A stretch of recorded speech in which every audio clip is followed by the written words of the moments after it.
ನಮ್ಮ ಮುಳಬಾಲ್ ಬಗ್ಗೆ ಇವತ್ತು ಗಲಾಟೆ ಮಾಡ್ತಾ ಇದ್ದೆ ಅಂದ್ರೆ ಎಲ್ಲ ಸಮೃದ್ಧಿ ಮಂಜನವರು ಯಾವ ಎಮ್ ಎಲ್ ಎನು ಗಲಾಟೆ ಮಾಡ್ತಾ ಇಲ್ಲ, ಯಾವ ಎಮ್ ಎಲ್ ಎನು ಗಲಾಟೆ ಮಾಡ್ತಾ ಇಲ್ಲ. ಜೋಬಲ್ಲಿರೋ ದುಡ್ಡು ಖರ್ಚು ಮಾಡಕ್ ಬಂದಿರೋದು, ಜೋಬಲ್ಲಿ ಇಟ್ಕೊಂಡು ಹೋಗಕ್ಕಲ್ಲ, ಜೋಬಲ್ಲಿ ಇಟ್ಕೊಂಡು ಹೋಗಕ್ಕಲ್ಲ. ಅಧಿಕಾರ ಕೊಟ್ಟರೆ ಏನ್ ಮಾಡ್ತಾರೆ ಅಂತ ಗೊತ್ತಾಗತ್ತೆ. ಎಮ್ಮೆನೆತ್ತು ಪಂಚಾಯತಿ ಕನಸಂದ್ರ ಗ್ರಾಮದಲ್ಲಿ ಗಂಗಾ ಜಾತ್ರೆ ಕರ್ಗೋತ್ಸವ ಒಂದು ಕಾರ್ಯಕ್ರಮಕ್ಕೆ ನಮ್ಮ ನೆಚ್ಚಿನ ನಾಯಕರಾದ DCC ಬ್ಯಾಂಕಿನ ನಿರ್ದೇಶಕರಾದ ರೆಪ್ಪತ್ ರೆಡ್ಡಿನವರೇ, ಅದೇ ರೀತಿ ರೆಡ್ಡಪ್ಪರೆಡ್ಡಿಯವರೇ ಮತ್ತು ಗೊಳ್ಳಳ್ಳಿ ಪಂಚಾಯತಿ ಮಾಜಿ ಅಧ್ಯಕ್ಷರಾದ ಜಗದೀಶ್ ಅವರೇ, ಲಕ್ಷ್ಮಣನವರೇ, ಮೇಲಾಗಣಿ MVS ಗೌಡ ಅವರೇ ಮತ್ತು ವೆಂಕಟೇಶನ್ ಅವರೇ ಮತ್ತು ಎಲ್ಲ ನಾಯಕರು, ಮುಖಂಡರು, ಮುಖ್ಯವಾಗಿ ನನ್ನ ರೈತ ಬಾಂಧವರು, ಊರಿನ ಗ್ರಾಮಸ್ಥರು ಮತ್ತು ಮಾಧ್ಯಮ ಎಲ್ಲರಿಗೂ ನಮಸ್ಕರಿಸ್ತಾ ಈ ದಿನ ಈ ಒಂದು ಕರಗ ಮಹೋತ್ಸವಕ್ಕೆ ಎಲ್ಲ ನಾಯಕರು ಕರೆಸಿ ನಮ್ಮ ನೆಚ್ಚಿನ ಶಾಸಕರಾದ ಸಮೃದ್ಧಿ ಮಂಜನವರು ಬರಬೇಕಾಗಿತ್ತು. ಕಾರಣಾಂತರದಿಂದ ಬರಲಿಲ್ಲ. ಸಾಯಂಕಾಲ 5 ಗಂಟೆವರೆಗೂ ಬರ್ತೀವಿ ಅಂತ ಹೇಳಿದ್ರು. ಅದಕ್ಕೆ ಬರೋಕ್ಕಾಗಲ್ಲ. ಎಲ್ಲ ನಾವು ನಾಯಕರು, ಮುಖಂಡರು ಹೋಗಿ ಅಂದ ಕಾರ್ಯಕ್ರಮವನ್ನು ಯಶಸ್ವಿ ಮಾಡ್ಕೊಂಡ್ ಬರ್ಬೇಕು ಅಂತೇಳಿ ನಮ್ಮನ್ನು ಕಳಿಸಿದ್ರು. ನಾವು ದೇವರ ದರ್ಶನ ಮಾಡಿಕೊಂಡು ಒಳ್ಳೆ ಆ ದೇವರ ಆಶೀರ್ವಾದ ಎಲ್ರಿಗೂ ಇರ್ಬೇಕಂತೇಳಿ ನಾವು ಹೋಗಿ ಅಲ್ಲಿ ಪೂಜೆ ಮಾಡ್ಕೊಂಡ್ ಬಂದು ಈ ದಿನ ನಮ್ಮ ಶಾಸಕರ ಬಗ್ಗೆ ಹೇಳೋದ್ರೆ ನಿಮ್ಗೆ ಗೊತ್ತಿರೋದೆ. ಇವತ್ತು ನಿಮ್ಮೆಲ್ಲರ ಆಶೀರ್ವಾದದಿಂದ ವಿಧಾನಸೌಧ ಕಳಿಸಿದಾಗ ಮೊದಲನಾಗಿ ರೈತರ ಬಗ್ಗೆ ಇದ್ದರು. ರೈತರು ನನಗೆ ನನ್ನ ಆಶೀರ್ವಾದ ಮಾಡಿ ಕಳಿಸಿದ್ದಾರೆ. ಅವ್ರಿಗೆ ನಾವು ಯಾವುದೇ ಒಂಥರ ಪ್ರಾಬ್ಲಮ್ ಮಾಡ್ದೇವೆ ನೋಡ್ಕೋಬೇಕು ಅಂತೇಳಿ ವಿಧಾನಸೌಧದಲ್ಲಿ ಫಸ್ಟ್ ನಮ್ಮ ರೈತರ ಬಗ್ಗೆ ಇದ್ದರು.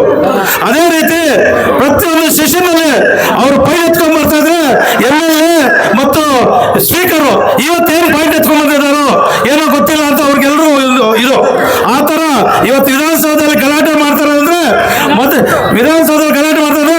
ನಮ್ಮ ಆನಂದವರು ಸೀನಣ್ಣವರು ಅದೇ ತರ ಮಾಡ್ತಾ ಇದ್ರು. ಇದೇ ತರ ಇವಾಗ ನಮ್ಮ ಸಮೃದ್ಧಿ ಮಂಜನವರು ಮಾಡ್ತಾ ಇದ್ದಾರೆ. ಅದೇ ರೀತಿ ನಮ್ಮ ರೈತರ ಬಗ್ಗೆ ನಿಂತ್ಕೊಂತಾರೆ. ಯಾವುದೇ ಪ್ರಾಬ್ಲಮ್ ನನ್ನ ರೈತರು, ನನ್ನ ಮುಳಬಾಲ್ ತಾಲೂಕು ನಮ್ಮ ತಾಯಿಯವರು ಎಲ್ಲರೂ ಆಶೀರ್ವಾದ ಮಾಡಿ ನನ್ನ MLA ಮಾಡಿ ಇವತ್ತು ವಿಧಾನಸೌಧದಲ್ಲಿ ಕೂರಿಸಿದ್ದಾರೆ ಅಂದ್ರೆ ಯಾವುದಕ್ಕೂ ನಾನು ಹಿಂದೆ ಹೋಗಲ್ಲ. ನನ್ನ ರೈತರಿಗೆ ಯಾವುದಕ್ಕೆ ಹಿಂದೆ ಹೋಗಲ್ಲ. ಯಾಕಂದ್ರೆ ರೈತರು ಚೆನ್ನಾಗಿದೆ, ನಾವಿರೋದು ಅವ್ರ ಆಶೀರ್ವಾದದಿಂದ ನಾನು ಇವತ್ತು MLA ಆಗಿದ್ದೀನಿ ಅಂತೇಳಿ ಇವತ್ತು ನಮ್ಮ ಬಗ್ಗೆ, ನಮ್ಮ ಮುಳಬಾಲ್ ಬಗ್ಗೆ ಇವತ್ತು ಗಲಾಟೆ ಮಾಡ್ತಾ ಇದ್ದೆ ಅಂದ್ರೆ ಎಲ್ಲ ಸಮೃದ್ಧಿ ಮಂಜನವರು ಯಾವ MLA ಗಲಾಟೆ ಮಾಡ್ತಾ ಇಲ್ಲ. ನಿಮ್ಗೆ ಬರೋದು 3 ಕೋಟಿ ಬಂದ್ರೆ ಇವರು 30 ಲಕ್ಷ ಕೊಡ್ತಾ ಇದಾರೆ. ಆದ್ರೂ ಸರ್ಕಾರ ಇಲ್ದಿರೋದು ಒಳ್ಳೆ ಕೆಲಸ ಮಾಡ್ತಾರೆ. ರೋಡ್ ಆಗ್ಲಿ, ಐವತ್ ಲೈಟ್ ಆಗ್ಲಿ, ಬೋರ್ ಆಗ್ಲಿ, ಯಾವುದೇ ಹಾಸ್ಪಿಟಲ್ ಪ್ರಾಬ್ಲಮ್, ಸ್ಕೂಲ್ ಪ್ರಾಬ್ಲಮ್ ಯಾವುದೇ ಆಗ್ಲಿ ಅವ್ರ ಕೈಲಾದ ಸ್ವತಃ ಅವ್ರದ್ದು ಒಂದೇ ಒಂದು ಜೋಬಲ್ಲಿರೋ ದುಡ್ಡು ಖರ್ಚು ಮಾಡಕ್ ಬಂದಿರೋದು, ಜೋಬಲ್ಲಿ ಇಟ್ಕೊಂಡು ಹೋಗಕ್ಕಲ್ಲ. ನಮ್ಮ MLA ಅಂತ MLA ಬಂದಿದ್ದಾರೆ. ಇವತ್ತು 3 ವರ್ಷ ಆಗಿದೆ, ಇನ್ನು 2 ವರ್ಷ ಇದೆ. 28ನೇ ಇಸ್ವಿಯಲ್ಲಿ ಕೂಡ ಅವ್ರು MLA ಆಗ್ತಾರೆ. ನೀವೆಲ್ಲರ ಆಶೀರ್ವಾದದಿಂದ ಅವ್ರು ಮಿನಿಸ್ ಆಗಿ ಬರ್ತಾರೆ ಮುಳಬಾಲ್ ತಾಲೂಕು ಅಂತೇಳಿ ಇವತ್ತು ಹೇಳಕ್ ಇಷ್ಟಪಡ್ತೀನಿ. ನಾನು ಗ್ಯಾರಂಟಿಯಾಗಿ ಹೇಳ್ತಾ ಇದ್ದೀನಿ, ಒಳ್ಳೆ ಕೆಲಸ ಮಾಡ್ತಾರೆ. ಒಂದು ಅಧಿಕಾರ ಇಲ್ಲ ಅಂದ್ರೂ ಸಹ ಇವತ್ತು ಇಷ್ಟು ಕೆಲಸ ಮಾಡ್ತಾರೆ. ಅಧಿಕಾರ ಕೊಟ್ಟರೆ ಏನ್ ಮಾಡ್ತಾರೆ ಅಂತ ಗೊತ್ತಾಗುತ್ತೆ. ಅದೇ ರೀತಿ ಇವತ್ತು ನಮ್ಮ ರೈತರ ಬಗ್ಗೆ ನಾವು ಇದು ಮಾಡಬೇಕು. ಇವಾಗ ರೈತರಿದ್ರೆ ನಾವು ಹೊಟ್ಟೆ ತುಂಬ ಊಟ ಮಾಡ್ತೀವಿ. ಸೈನಿಕರಿದ್ರೆ ನಾವು ನಿದ್ದೆ ಮಾಡ್ಬೇಕಂದ್ರೆ ಸೈನಿಕರಿರ್ಬೇಕು. ಇವತ್ತು ಬೇರೆ ದೇಶಗಳು ಗೊತ್ತಾಗ್ತದಲ್ಲ ಇವತ್ತು ಏನು ಇದಾಗ್ತಾರೆ ಅಂತ. ಆ ತರ ನಮ್ಗೆ ಇವತ್ತು ರೈತರು ಮುಖ್ಯ. ಇವತ್ತು ನಾನು ಕೂಡ ಅನ್ಕೊಂತೀನಿ, ಒಂದು ಟೊಮೆಟೊ ಮಂಡಿ ಇದ್ದೇನು 30 ವರ್ಷಗಳಿಂದ ನಾನು ರೈತರಿದ್ದೀನಿ. ಇವತ್ತು 400 ರೂಪಾಯಿ ಹೋಗಿದೆ. ನಾನು ಹೋಗ್ತಾ ಅನ್ಕೊಳ್ಳೋದು ಇವತ್ತು 500 ರೂಪಾಯಿ ಮಾರ್ಬೇಕಪ್ಪ ಅಂತ.